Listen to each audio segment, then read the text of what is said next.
Would you rather be left in a forest in Russia during the night as part of your KGB training? I think this happened to Gary at the age of 7.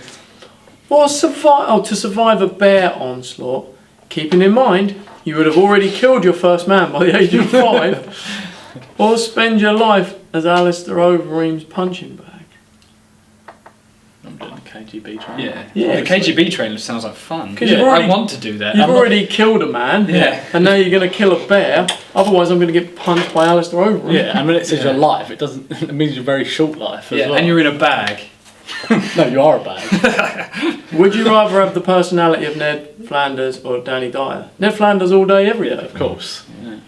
Ned Flanders is cool. He's alright. He's happy. He's got all of that lefty stuff, which is good. And so this other guy, Beardiable, he said, would you rather be a colonial marine or a starship trooper? Sorry, I don't really know what either of those things are, do you? I don't know what colonial marine is. The Starship Troopers from Starship Troopers. I know, but I don't really remember that. I've seen it, but I don't remember what a starship trooper is or does. Yeah. And I don't know what a colonial marine is. No, I don't know what that is. Well, we'll Google that and get back to that. Is, don't you? Who? That's Dan. Of course it is. Yeah. He loves war. He's got all the war stats. So he's one of our. He's actually one of our main listeners. Yeah, you know the one that Matt knows. He loves the podcasts. And war. He only loves war and our shows. Soz Dan. We'll Google these things and we'll figure out what one's what, right? He's one of our main fans. Is he? Yeah, he listens to all of them. So sorry, Dan, we'll look into that one, yeah? We'll get back to it. With the best handwriting ever. Yeah. Incredible.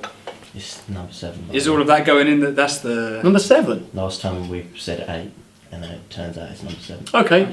So welcome to podcast number 8. Apology edition. Episode 7 it didn't get aired, did it? It didn't go well. It didn't go well at all. It wasn't a winner. I'm not sure what Matt's problem was. Me and Luke were both extremely ill, weren't we? Close to death. Close, very close to death. Yeah. Matt wasn't, weird. but Matt was weird, Yeah. and we just spent about half hour talking about feeling ill and being weird. It was just us moaning, staring at the tiles on the floor. Yeah. Being like, I don't feel well. I don't feel well either. So we decided not to put that out. So this will be a tribute to that. And we didn't put it episode. out? No. Of course we didn't put it out. I do like that. The only person that watched it was George. He had to sit through it. Did you watch all of it? Nice. What did you think? Was it weird? It was weird. Yeah. I feel like we should put it out at some point. No, We let's should just hype it up. Let's just put little segments out now. Little Yeah. teasers. Tease them with it. At the end, like Marvel does with their movies. Yeah, can we do that? Put a bit of it. Nice. I'm not well. Oh God, I've never felt this ill. Yeah, me either. I feel weird too, because I'm ill. And poor Adele, she seems to have got ill, but not properly ill like we did. But she's just like can't breathe with her asthma. I like that you put her down. Like, No. I mean, like we got like an actual illness that put us out of the game, where she's just got this niggling thing that's just going on and just won't leave her. So, poor thing. But I think she's got it worse. Can you beep that out? What? When I said. You are terrible. You never let anyone get away with saying anything slightly funny, do you? I do like. If you ever say anything slightly funny in front of Luke, you think I got away with that. No, you fucking didn't. I do like though that Amy.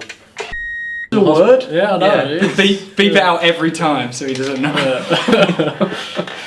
What? Be like Kill Bill. Yeah. Okay, go on. I was going to say, I like that Amy was actually ill and was in hospital for like 3 days. Oh my God, Amy was actually She close came to back death. and didn't even mention it. Yeah. What did she have? Like kidney stones and pneumonia? Yeah. Like, Who gets pneumonia? but who beats that within like a week and a half and Yeah. is back to work? Yeah, she's fine. I'd be dead or out of action for about 6 months or something like that. My old body wouldn't recover from that, would it? That was it, that's a killer. It's not like some illness, is it? You children. You children. Yeah. So the apology episode. Now we apologise. Now we're going to have to apologise for Yeah. you guys. Alright. I didn't even think that was amusing at all Me until neither. you laughed for a bit I and didn't then I either. got it. I thought Luke's reaction was the funny part, not the actual word itself. Yeah. Yeah. Wow.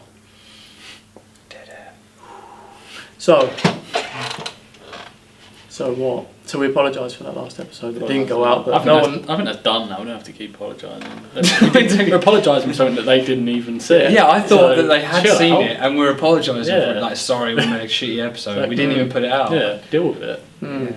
But you are going to watch it in parts over the next X amount of episodes. I just felt I need to explain why this is episode 8 Yeah. Okay. and that's episode 7. hmm Is that okay with you guys? That's good. Cool. Whew. So, what we're going to talk about today? It was your subject, the thing that you read. Oh yeah, geez, I only just said it about 2 minutes ago. Yeah. I forgot what it was. Yeah, so the guy that I mean, I'm sure you guys have this with. I'm sure your coaches are inspirational people at your jiu-jitsu club. Well, actually, there was two things that came up recently, and one was from my old CrossFit coach, a guy that owns CM2 here in Chelmsford. A little plug for that, Mm-hmm. and is probably soon to be joined with your jiu-jitsu club, Oh, right? I'm going to put them down though. Okay.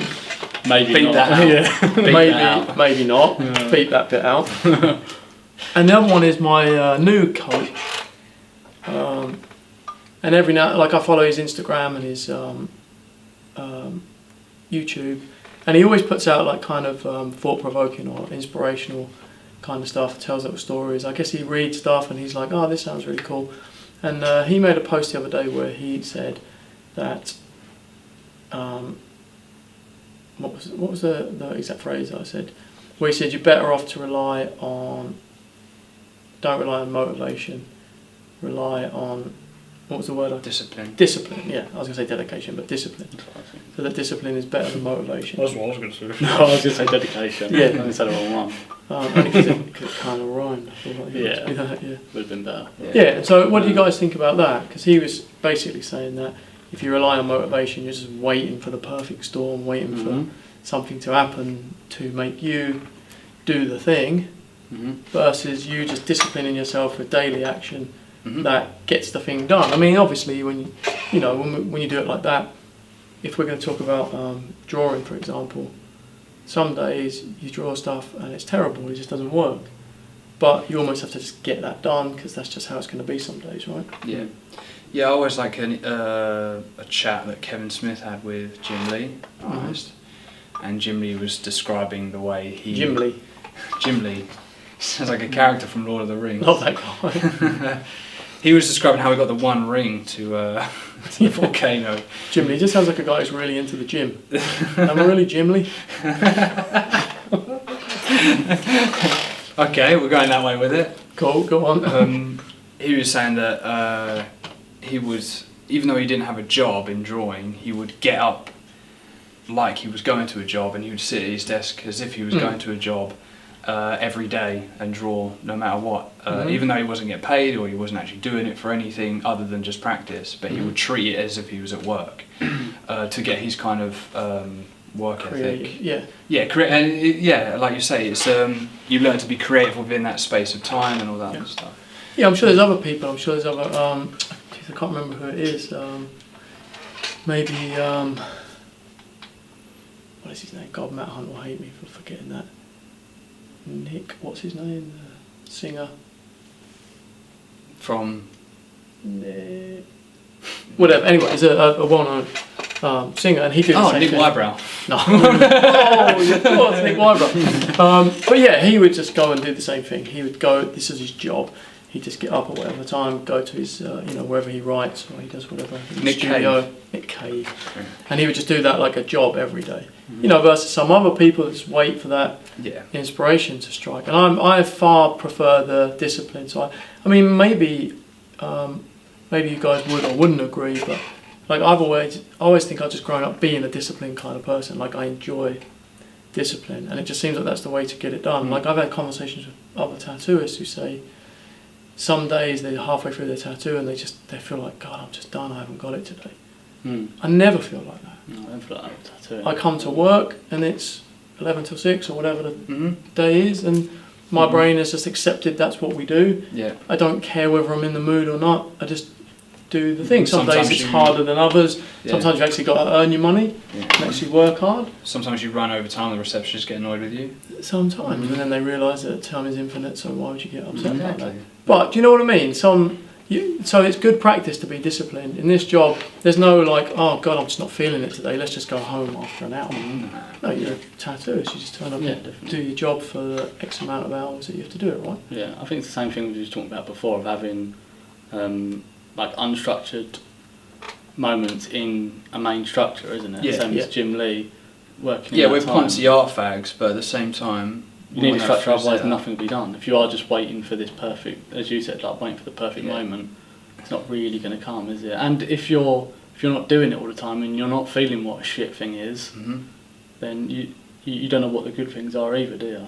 Well, also, if you're not doing the thing all the time, you're not honing your skills. So when the perfect moment comes, it's not there. You're not ready. Yeah, definitely. That's why we stay ready, so we don't got to get ready, right? Exactly. Scouts are always but there is something to that, though, that like, I always used to say to Nick Whitebrow, actually, that my whole thing is about maintaining a high average.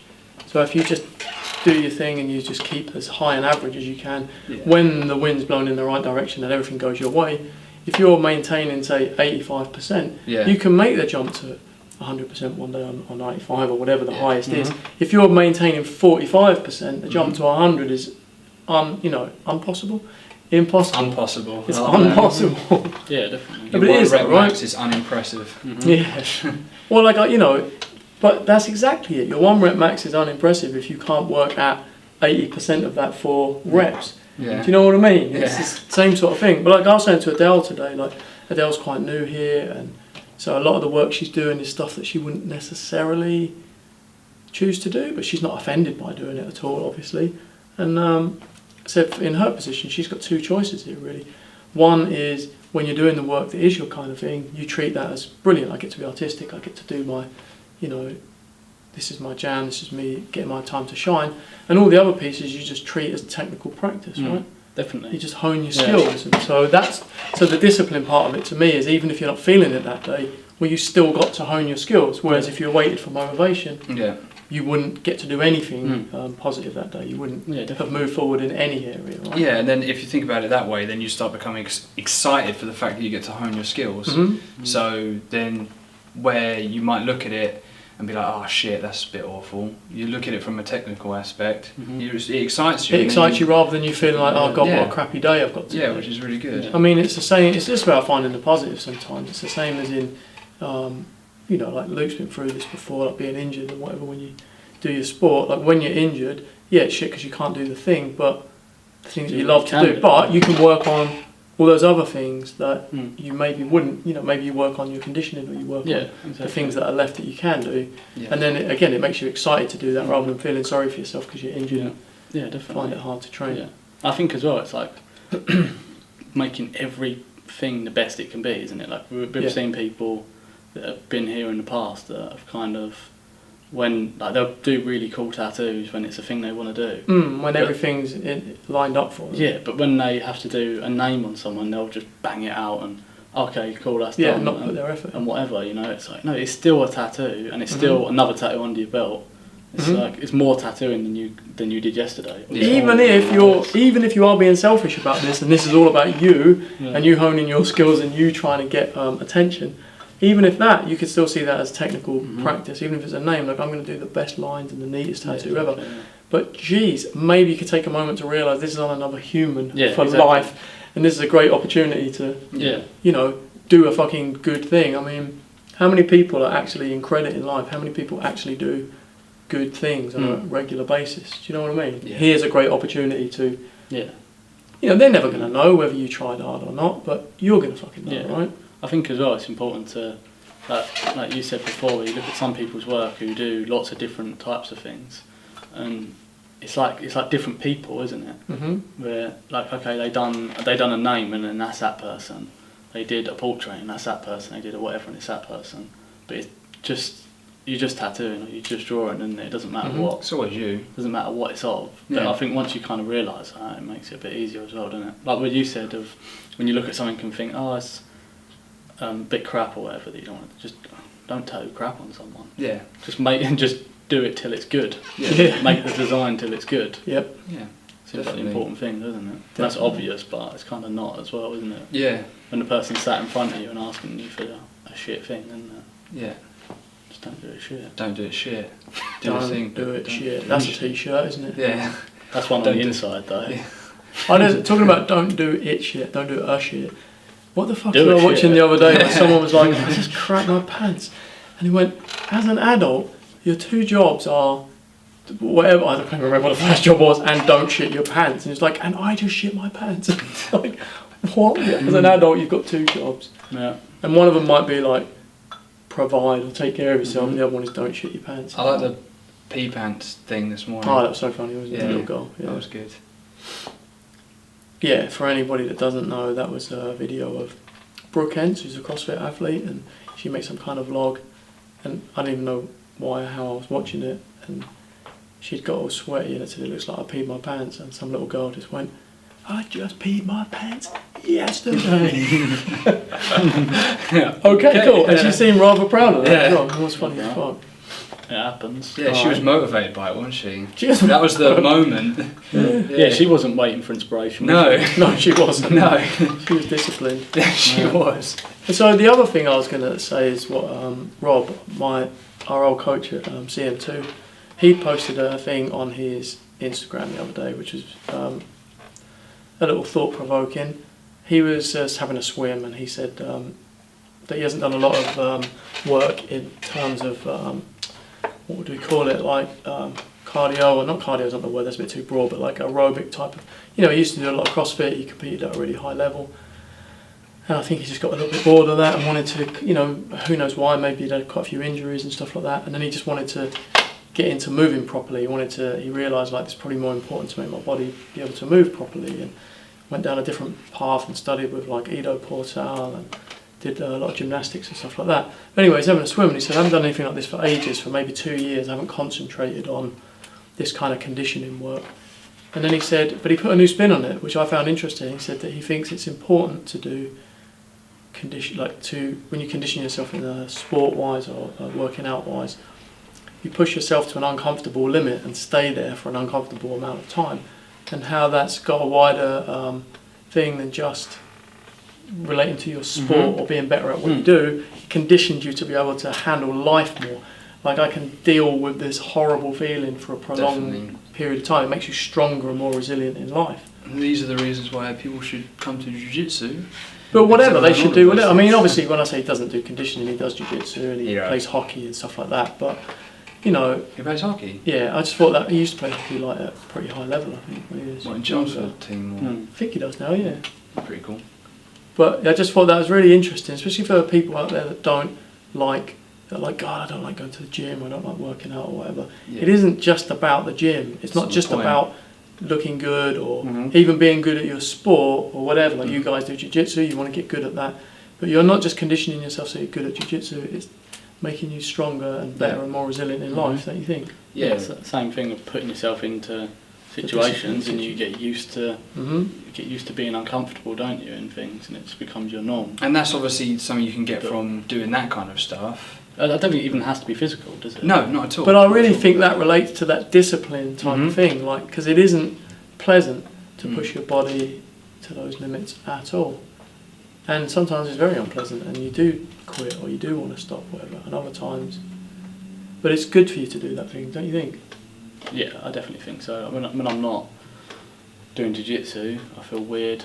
Mhm. I don't know what it is, but I think you need to be squashed a bit. Have Yeah. another man drag you around for a little bit. I feel a bit weak when I'm not getting crushed by another man. belly on fire. When I'm not doing that thing, yeah. Yeah. I'm a weird guy, man. No, but I think it's massive for that, though, isn't it? Yeah. Of pushing through any kind of. I say pushing through is a gross way of saying it, because I don't think you should push through You're not anything. pushing through, should no. you? Because as we were saying before, with like reaching for things Mm. that it's not for you, pushing Well- through. It's just getting through stuff when you're ready to get through it. Well, isn't and it? it's funny as well because it is hard. It's hard to make yourself go through that. Like I said, it's uncomfortable. But when you love that thing and you accept it, or you put a spin on it, like you say, this is making me a more resilient human, or helping me be better at business, or better at art, or better at whatever the fuck I do, then then it's no longer pushing through it. It's a thing you accept quite willingly, Yeah, don't you think? Yeah, because that's your goal. Yeah, like there's a mindset to that, isn't there? You know? Yeah, like it's never been an issue for any of us to be like, oh fuck, I have to do this bit of drawing because I need to keep it up and do this. Yeah. Like, it's just It's never something been an that you effort wanna to do. turn up on time for work. Yeah, exactly. But how many people do we know that can't even get themselves to work on time when they're doing the fucking coolest job ever? They Yeah. love being a tattooist and they still, like everything's going your way in life. You've got the best fucking gig ever and you still can't even be bothered to turn up and work on time. Like, holy shit, how good do you need life? Mm. You know, Yeah, at what definitely. point are you going to meet life in the middle with some hard work and some discipline and some, you know what I mean? Yeah, I guess that's the same thing as people that spend all their money, no matter how much they've got. You know, like they live just past what they've got. Like it's the same thing if you've got the best job ever. If you're that sort of person, you'll turn up late for that. And if you work somewhere shit, you'll still turn up late for that. And you put in the same amount of effort. You know? Yeah. Same kind of thing, isn't it? Definitely. Right, so we've all accepted. We're disciplined. We're good. We're You're on not. our We are. ivory Shall we tower. return to our ivory tower? Yes, yes, yes. So, to end today's ivory tower episode, Yes. Ivory maybe tower. we should call this, like, we should change the name from In the Corner to In the Ivory Tower. Oh yeah. Actually. Huh? Because the corner, whilst it is still going strong, Well, this is still a corner. this of is still a sorts. corner, but it's It's not the original corner, that's is the it? corner, yeah. And I'm not mad about it, but Uh-huh. there's a samurai sword in the corner. Yeah, and lots of Frazetta stuff Yeah. as well. So, it's quite should we good. end on our epic would you rathers? I think so, yeah. Did we have rathers, or did we just have? Didn't we start on that though? Oh no, can we put them in, like? Yeah, the beginning. Oh, what? Yeah. Say them now, or the bit from the beginning? That was legit at the beginning. Can you add that in Yeah. when we already What said you were it? saying. Yeah, we don't need to go over those ones again, because No. we've done them already. Yeah, we done those ones. Covered them. Just crowbar him in at a different point. Yeah. But holy shit, your friend, what's his name? Sorry, Joel. Joel. That's right. Yeah. Wow, he blew our minds a bit yesterday, didn't he? With his would you rather one we cannot and will not repeat on air, right? I feel like maybe one day we should get Joel on here for some reason. Yeah, and then He's- Joel yeah, can, Joel would be and then good. Joel can say it because Yeah. Because we ain't saying it. we I just want to say, ain't not saying I nothing. just want to say before he said the would you rather, he did tell us that you'd eat a zebra and leave its face till last so it's still recognisable and people can tell who it is. Just his face. Eat it. Yeah. Not his head, its face. He His might have face. deeper issues than the would you rather. I mightn't believe he? that Joel may have some deep issues. Cool. And we can uncover those issues when he's on, because we'll be able to, Hmm. like a horrible kind of intervention. Just I like it. So Joel's would you rather was, what was it? So like, let me say it correctly. Like your girlfriend and your mom have Yeah. swapped bodies, yeah. and you have to fuck one of them to make them go back. Yeah. Would you fuck the one that looks like your mum Bit but of is your actual girlfriend inside, or the one that looks like your girlfriend but is your mum inside? And to make this interesting as well, not You had a bit of a weird answer, but Yeah. Oh, we were reading up on Roman orgies this morning, so there was Wow. a lot of sister and mother and niece fucking going on in Matt, those let's just days. make it clear. Nowadays we have a few categories of Yeah, sexual yeah. orientation. Back then it was just people fucking stuff. Yeah. Wild I'm game. pretty sure anything that would let you fuck it and you wanted to. Yeah. Even Got if fucked. it didn't let you. It's, Yeah. Oh yeah, Yeah. if you had Well, to. I don't want to bring it up on this show because we're talking about someone else, but if you want it in your own time, look up, was it Tiddlers? Yeah, that's really weird. Have a look at some diddlers. It might be one of the grossest thing you'll ever read. It's Okay. horrible. So anyway, please, what was your answer to would you rather? No, don't pause. You know what you said. You know what You said. know what you You said. filthy bastard. Go on, you wrong and go on. I feel like my girlfriend's mind would be better. Would be the way to go. No, because you're fucking your mom's body. Yeah, You that's- fucking well, no one- filthy When she's dirty. making you a sandwich. I mean, I think we all accept I'm that about any to- way this goes, things are not going to be right between you and your Yeah. mum ever. Yeah. And I'm about to move in with my mum, my grandma. Fucking hell! Wow, this is Whoa. Freudian as fuck, isn't I'm it? about to move in with my girlfriend. Holy shit! Your mum girlfriend. Yeah, my mum slash grandma slash Oh, I hope Robin cat doesn't watch slash this. girl- yeah. No, she won't. Thank She'll God. never watch any of this. Oh, she was here one time when we were doing it. She didn't even listen. Yeah. Yeah. She was like, "You guys think you sound really smart, but you don't." Oh, we don't think we sound really smart at all. No. Do we? I was going to say, I didn't think we sound Yeah. smart. Like, when did we think that? You don't know what I think. When, Matt? When did we do this? Yeah. How do we do this? Yeah, we sit like this constantly. I couldn't even figure out how to... I was like, like this. No, it's this way, isn't it? This is Matt's new sitting position. Anyway, so Do my consultations like this. Do you? Anyway, you'd fuck your mum, yeah? No, because you're doing that either way. No, but we said you'd fuck the one that looks like your girlfriend, wouldn't you? Yeah. Because when you're having sex with your girlfriend, I'm sure you respect her mind and whatever, but Mhm. it seems like it's her body you're fucking. Doesn't it? It does, yeah. And if she could just keep quiet through the whole thing, you could completely forget that it was your mum. You just couldn't never talk about it again. And it's just your girlfriend, don't about it. And your girlfriend doesn't know because her mind's in the other one. She didn't even know you She's did like, it. how did we get it back? Don't worry I about it. feel like Just ran out of I could sit down with Robin and be like, "Look, I know this is weird, and I find it weird." If you fuck your mum and your girlfriend, both of them know it's weird. You're going to be with your mum forever and your girlfriend's going to know you fucked your mum. The other way around, your girlfriend knows nothing that went on, right? Yeah, exactly. You still fucked your mum. And though. you got to fuck your girlfriend's body again. Sweet. Again. Sweet. Maybe that's the thing. Maybe I've done that a lot. You're done. Cool. Yep. Yeah. Inspired by the works of Caligula and Nero. I want to. Nice. Cool, I think we'll leave it there, right? Yeah. I think so, yeah. Cool. Robin's lucky. George, what would you do? I already said. What? Girlfriend's body. Matt's Yeah, girlfriend's see, because George is regular. Regular. Ish. Yeah. If you guys want to, Dan, Gira, if you want to weigh in on that one, feel free. Yeah, to Dan and Gira, let us post. know. Is that what people do on Yeah. YouTube videos? Come on, Luke. Post in the comments, comments. down here, If you wanna, and hit the subscribe. Subscribe. Oh, Hit the like. Hit the like. hit the button. like. 'Cause that really helps. Our Yeah. channel. yeah.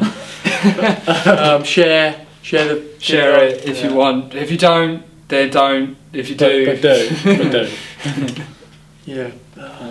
A bit. then Yeah.